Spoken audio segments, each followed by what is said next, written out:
Pierre Laborde, j'ai 62 ans et demi. Je suis sur ma 40e année d'exploitant. Donc Benoît Laborde, j'ai 21 ans. Donc je me suis installé en début d'année dernière et du coup sur une exploitation plutôt à tendance arboricole qu'a développé mon père. Donc on a décidé de planter 5 hectares avec 60% de la variété Belfer, 30% de la variété Bournette et des pollinisateurs. Donc cela représente à peu près 1200 à 1300 arbres. Et en plus de cela, j'ai introduit un cheptel ovin sur l'exploitation. D'une part parce que j'ai fait mes études au Pays Basque, donc j'ai gardé cette fibre-là. Et ensuite pour valoriser l'enherbement qu'on voit autour de moi sous les vergers. Bon, c'est une culture effectivement qui se complémente très bien par rapport au prunier au noyer. Il y a toujours eu sur l'exploitation une activité prunicole. On est déjà équipé pour suivre nos vergers, donc de ce côté-là, ça ne pose pas trop de soucis. Malgré tout, c'est une espèce très sensible aux excès d'eau, donc il a fallu prendre beaucoup de précautions. D'abord en choisissant des parcelles qui sont de ce point de vue saines. On a fait le choix de planter sur radeau.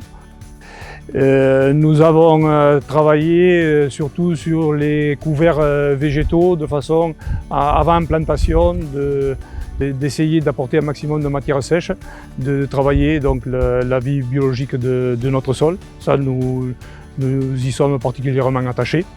Nous avons compris qu'un sol, ça fonctionnait, c'était du vivant, donc il fallait tout faire pour que ça fonctionne. Et derrière, un sol qui fonctionne nourrit bien la plante. Il faut savoir qu'avant c'était des parcelles en grande culture, donc des céréales. Et en les plantant, nos arbres plus l'enherbement dessous va capter plus de carbone que des céréales. Donc c'est une petite exploitation à la fois arboricole et maraîchère, enfin des cultures dans la vallée du Lot, et c'est toujours fait historiquement des cultures de légumes de plein champ.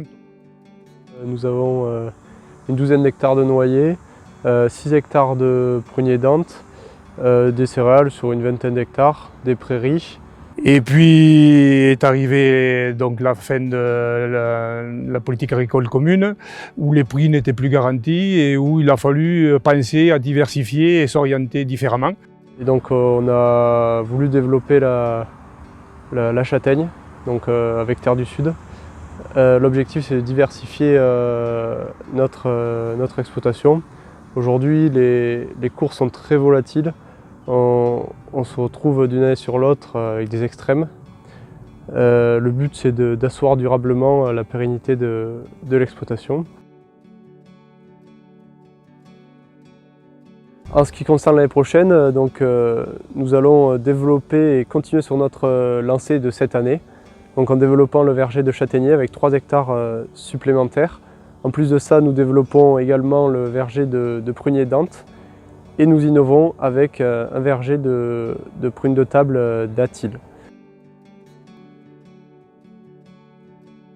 Le verger a donc été financé par l'intermédiaire du label bas carbone.